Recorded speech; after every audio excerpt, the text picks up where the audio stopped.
Yo, have you heard of LinkedIn Learning? If you haven't, LinkedIn Learning is an American massive open online course provider.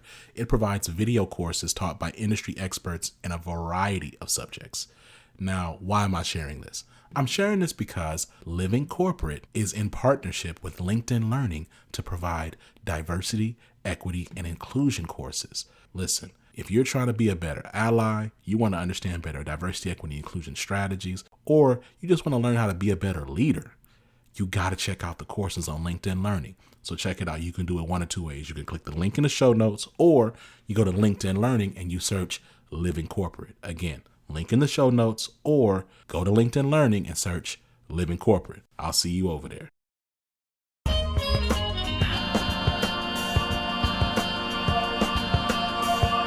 Welcome everyone to another episode of the Access Point. My name is Brandon Gordon. We have Julia Rock here. Hey, Julia, how you doing today? I'm doing well, BG. How are you doing? I'm doing excellent, as always. Just to get a brief introduction of Living Corporate in the Access Point, well, let's talk about Living Corporate first. Living Corporate is a digital media network consultancy focused on workplace equity and inclusion. Living Corporate centers and amplifies Black and Brown voices, just as ourselves, in the workplace through digital media production and business-to-business consulting.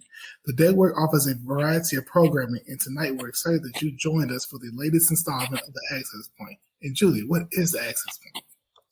So the Access Point is a weekly webinar focused on preparing Black and Brown college students and early career professionals, so those who are just starting out, helping prepare them for the workforce by having the real nuanced talks they don't know they need. So you don't know what you don't know. And so having these conversations are bringing some of these important topics to the forefront for college students and early career professionals. All right, okay, so, if you don't know, today is Tuesday, November 2nd, election day around the United States. And many jurisdictions are going to the polls. And one of the stereotypes of the world of work, particularly in corporate America, is the idea of office politics. That's what we're talking about today, office politics. So before we begin our discussion, I want to share this definition with you. It's politics.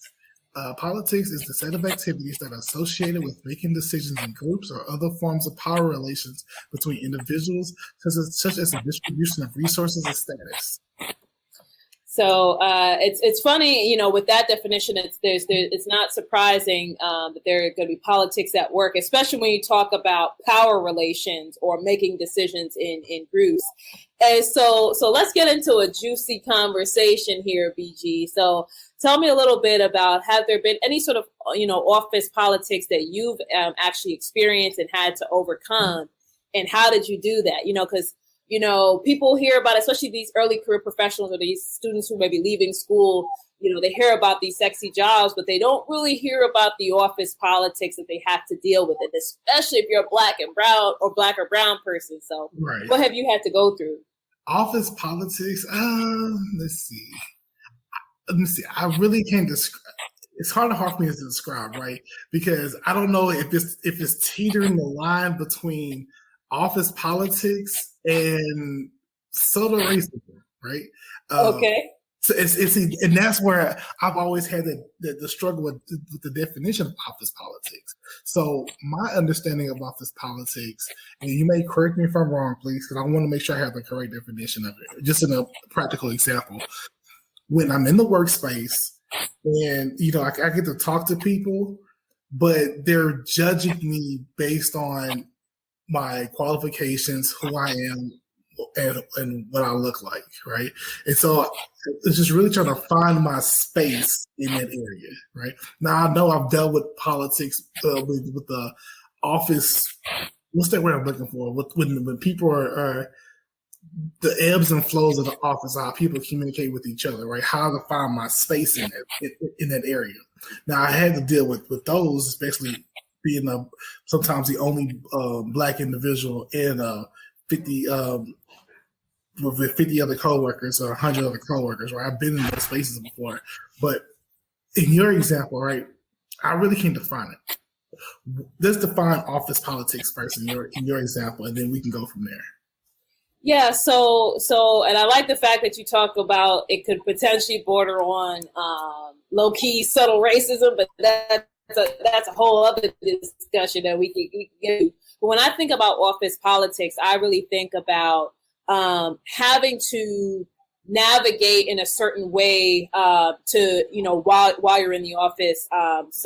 Whether or not you say certain things, whether or not you have certain conversations, whether or not you push back on certain things, you're seeing particular people getting opportunities, whereas others may not. So it's a certain dynamics of the office, because, I'll say in my own career where I've had conversations with managers as to why did this happen, or why didn't this happen? And the response is very, very short. It's office politics. And it's like, and I'm like, what? And it's like, it's office politics. Certain things just are the way they are. Or, we just have to let sleeping dogs lie, and you have to pick your battles. So when you think about politics in our country, when you think about it from a government perspective, the politics, you see how politicians are positioning their own platforms to make it sound a certain way, or trying to tear down their other opponent in a certain way just to make themselves look good. And what you'll see in the workplace is you have a lot of those situations where they'll be your best friend, at lunch, but then you get into a meeting and they're tearing you down, and it's like, but we just had coffee. What happened? Right? And so all of those goes into kind of the office politics. Again, it's the dynamic of who wants to be in power, because politics is all about power. And so office politics is the same type of thing. It's that who's doing what in order to retain or attract or obtain a certain amount of power. Okay. So in that example, I've had Julian, can you mute your mic for a second? Sure. Okay. For some reason I was getting negative feedback. So in one example I've had when talking about office politics, I was working for EPC firm, which is an engineering, procurement, and construction company, and they design chemical plants. And so the office politics there was keep your head down, always work. If people see people missing, is because they're letting people go. If you start seeing new faces, they're hiring new people. And the thing was, keep your head down, always work, always look like you're busy, right? And it was just keep going from there. Just start turning out these projects. I've dealt with situations where, because it was only 3 people in my department. We all worked in the same project together. We was all black, and we were all looked at different because we were all black, and trying to understand, okay, how to navigate in that office area of trying to talk to people, say, hey, is it something I'm doing wrong? But just like, nah, it's because you look a certain way, or people have stereotypes about you. I've been in another job to where, everyone went to lunch together, and everyone Thursday nights, every Thursday they went to a bar and they hung out together. So that's one thing that I caught on was, okay, if I want to stay at this job and people to vouch for me, I have to start doing these types of things. I have to start going out more. I have to start interacting with them more. I still have to talk to the bosses every now and then, because usually I came from an area for 4 years where I was programmed to work, put your head down and work. Now I'm in a more relaxed and open environment to where now I have to socialize with people. I'm an introvert at heart, so I have to socialize with people and talk to people. And just have small talk conversation. It makes my skin crawl, but I have to do it, right? And so the job that I'm in now, the office politics there is, it's all good. Check in with the boss every now and then, send them update emails, talk to key people that are working, learn from them, interact with them, be involved in all the projects that we do. And on Fridays, my boss buys a bottle of alcohol and we drink with them, right? And so that's one thing. So, if you have those types of interactions, like one thing I've always learned is, I know it kind of segues to office politics, we segue off of it, but it kind of brings it back.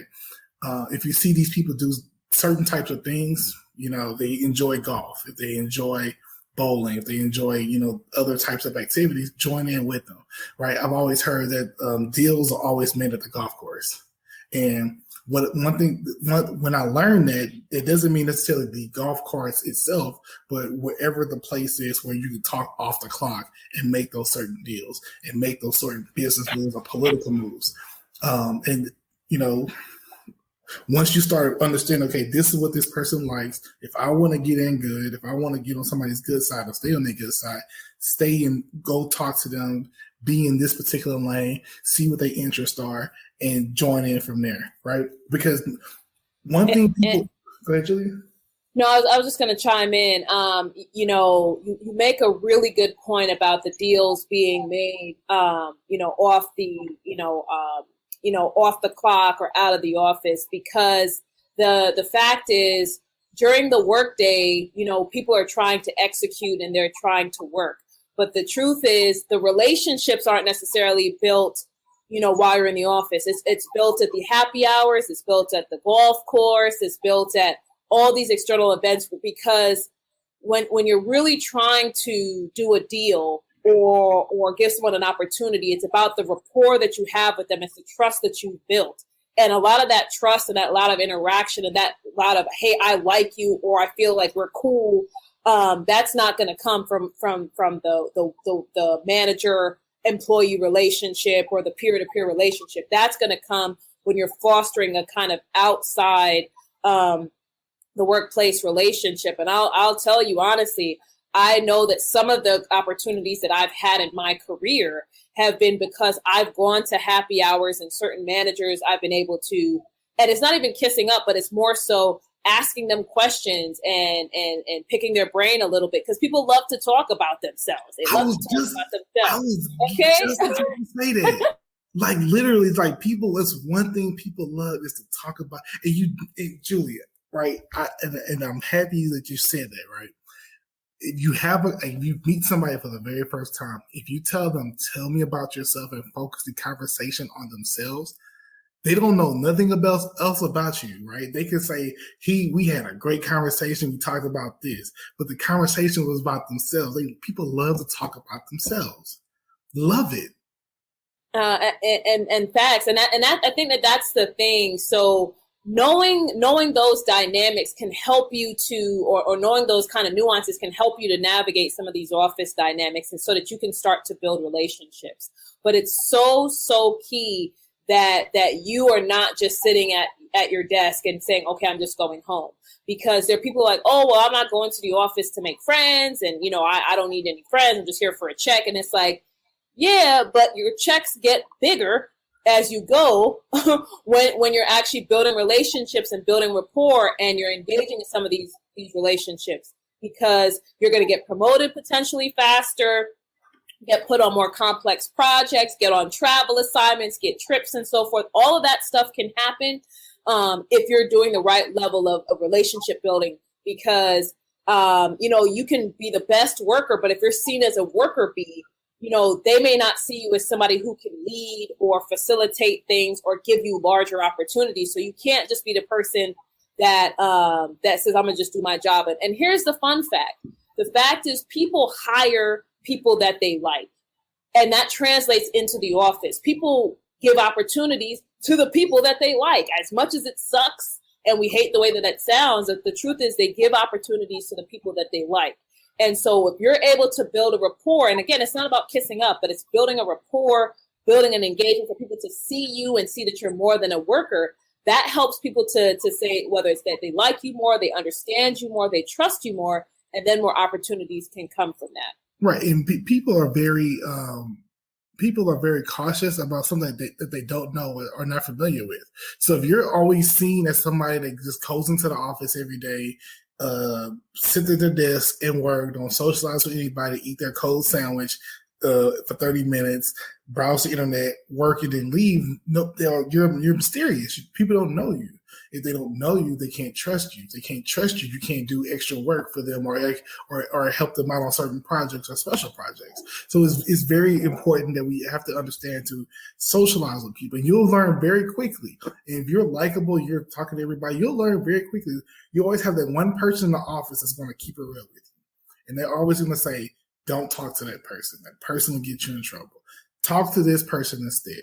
If you need any help, come talk to me. If you need, be optimistically cautious with that, because people can be snakes as well too and use you for your resources. But still, if somebody offers help, hey, let me ask you this question on this. How do you feel about this?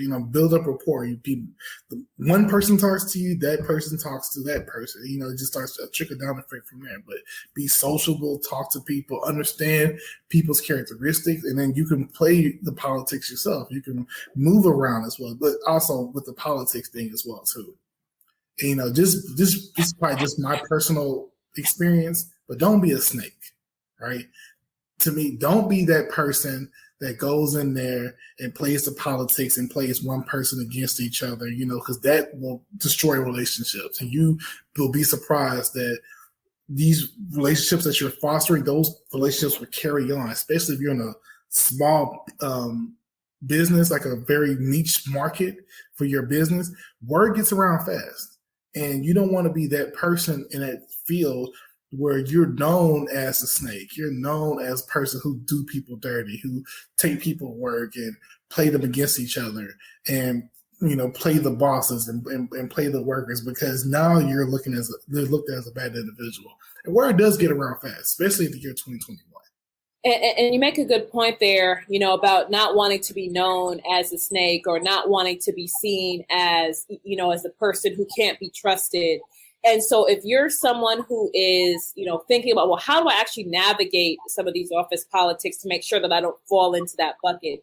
It's really important that you get, whether it's mentors or other advisors or more senior peers, that kind of help you to better understand how to make certain moves in an organization, especially if you're new to an organization. You may not know who to trust. You may not know how certain things you say or don't say may be perceived. So if you're able to build relationships with a mentor or someone more senior or more experienced peers at the company, getting their perspectives can then help you shape, well, how do I go through these different situations?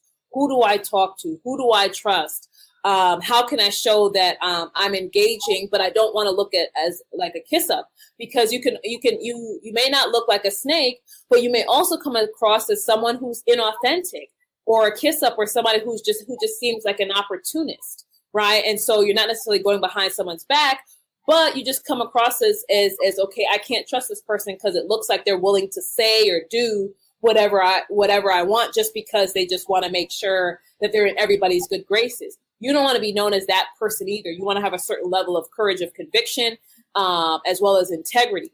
And so trying to learn how to navigate some of these situations with folks, and, leveraging mentors, leveraging, experienced, peers or more senior individuals at your company can help you to make sure that you're not making some of these missteps, when it comes to navigating office politics. And I guess that's a follow-up question I have for you, BG, is, have you had, mentors in the workplace who may have been able to help you navigate certain situations that you may not have been able to handle on your own? Yes, absolutely. So it was, one situation I had was about 5 years ago. So at my EPC company, and I was always looked at as a person that was not sociable, not a person that doesn't work well with others, and they was trying to understand why. So I just never really talked to anybody, right? And so my manager had put me with a mentor.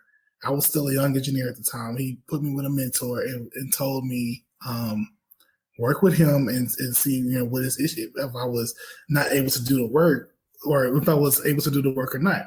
So worked with the mentor for about a year, right? Checking in with him and was asking him questions constantly. How you do this? How to do this? How to do this? And within the first 3 months, my boss said he noticed a significant improvement in my work. The problem was, the issue for me was, my work never changed. It was just the fact that somebody was now able to show my boss that I'm doing the work correctly. It's just that nobody was just actually paying attention to what I was doing. And because of that, the mentor said, about 6 months, he said, man, I've been hearing great things about you. I know, because I finally have I finally worked with a person who's actually willing to give me the time to actually sit down and work with me. And so then when I got that project, I was able to move on to different projects, and people were requesting me to do different things because they've heard that I can do certain things, right? So, like I said, I was still young in my career, still early, still trying to navigate the office because I was in projects. Earlier, that was always put your head down, work, don't ask questions. Now I'm in a space to where I feel more comfortable with myself and my work, that when somebody else can say, hey, he's been doing very well with me, right? I don't know what else has been going on, but he's been doing very well. And so when I learned that I need to talk to the right people, I was like, okay, this is what I need to do. I don't need to talk to the people that are on my level. And that's really what it is. I can't talk to the people that are on my level, who are entry to new to a couple year engineers. I need to talk to the ones that are above me, the mid managers, the senior managers, because they're the ones that are going to make the deals for me when I'm not there. They're the ones that's going to put me in the positions that I need to be in when I can't do those things myself, right? And that's one thing I've learned. I took that now is when I'm in the job I'm in now is I don't talk. I'm always extra nice and friendly with the clients that I have, but I open my relationship a lot more to the senior staff, to the upper management, because those are the ones that make the deals for me. Those are the people that I know that if something goes wrong or something goes right, they're the ones that have my back. And the client that I have now, I have a great relationship with the head of the process safety engineering department at this facility that I work at. So because he knows me very well, he knows my work very well. I stop by when I'm in this building, I stop by and talk to him, have 5-10 minute conversation. It's not about work. It's about life and family and things like that. I'm able to garnish that relationship. And now when projects come around, they don't name the company's name that I work for. They always say, ask for Brandon. We need some work done. Call Brandon, right? And so these are the types of things that, playing the politics, right? Playing the people the right way, they can foster great relationships. And you'll be surprised when jobs come around, when opportunities come around, they may not come from the people that you are on the same level with. They will more than likely come from the people that are above you or that are in those high positions. You talk to those people, you get in good with those people, be genuine, be nice, be authentic, like you said, Julia. Once you have those communications with them and those great relationships, now you can move on to bigger and better things with these people that are helping you along the way. And that's essential. And I think we had maybe talked about maybe in an earlier episode about having sponsors or, and kind of more senior people, because the idea is that you want to have relationships with people who can speak your name in rooms you can't get into or not invited into. Absolutely. Right. And so not saying that you shouldn't develop relationships with your peers, because sometimes you can learn from other people and you never know who knows who. Right. So you want to have as good relationships as you can, but really thinking about fostering a lot of those relationships that are further upline with people who are more senior, more experienced, people who may have the juice essentially. Because the idea is that these folks can speak your name in rooms you can't get into. They can vouch for you. If someone's on the borderline of making a decision about you versus another person, you having the right person to speak on your behalf may get the scale tipped in your favor. So I think it's really, really important that you seek to build those relationships. And again, it's not something that you build overnight, but it's maybe seeking out some of these folks and learning about their careers a little bit, and then just starting to nurture an organic relationship. If you can seek to potentially get on a project with someone who's more senior so that you can show some of your skills, and it may require you to have some one-on-one time with them to deliver your project kind of presentations or updates. But there are different kinds of ways that you can start to build some of these relationships.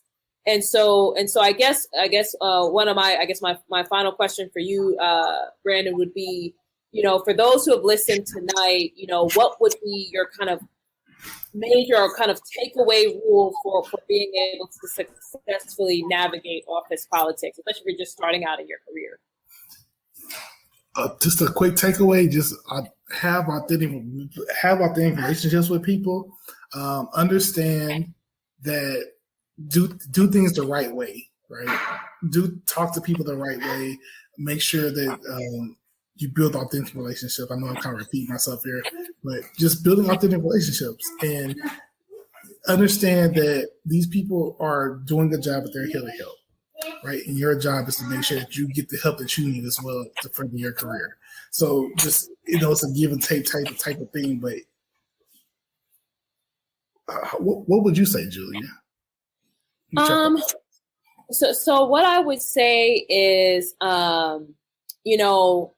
relationships are part of it, but also being willing to not sacrifice your integrity for the sake of office politics, because you can make moves in the short term where you may be able to get over because you've made some kind of shady boots kind of move.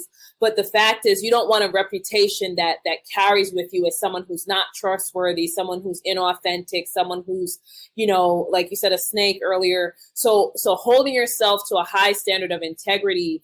And then, as we mentioned earlier, being willing to step outside of your comfort zone a little bit, stepping outside of your desk, willing to go a little bit extra to start to build some of these relationships. It may feel like grunt work at first, or you may feel exhausted. Like, I don't feel like going to happy hour. I don't feel like going to this extra event. I don't feel like going to this team building. I know that may be part of the feeling, but that's where things are happening.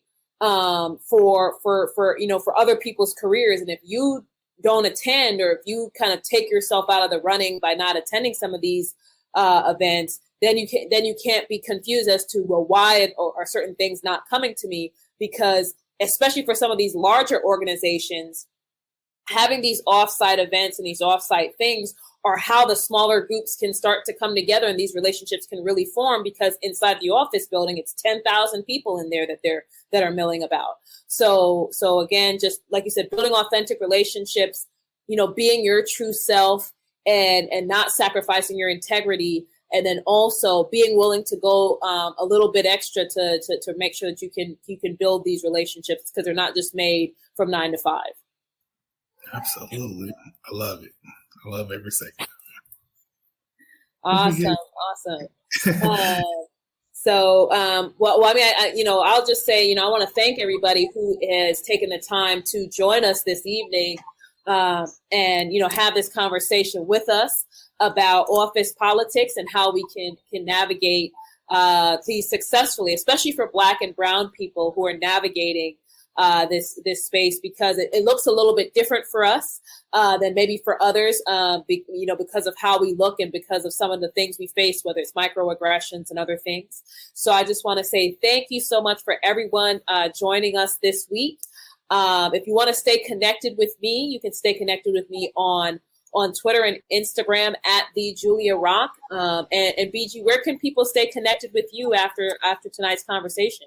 Oh man, they can find me on Twitter at Ghostface Sigma. They can find me on LinkedIn as Brandon Gordon.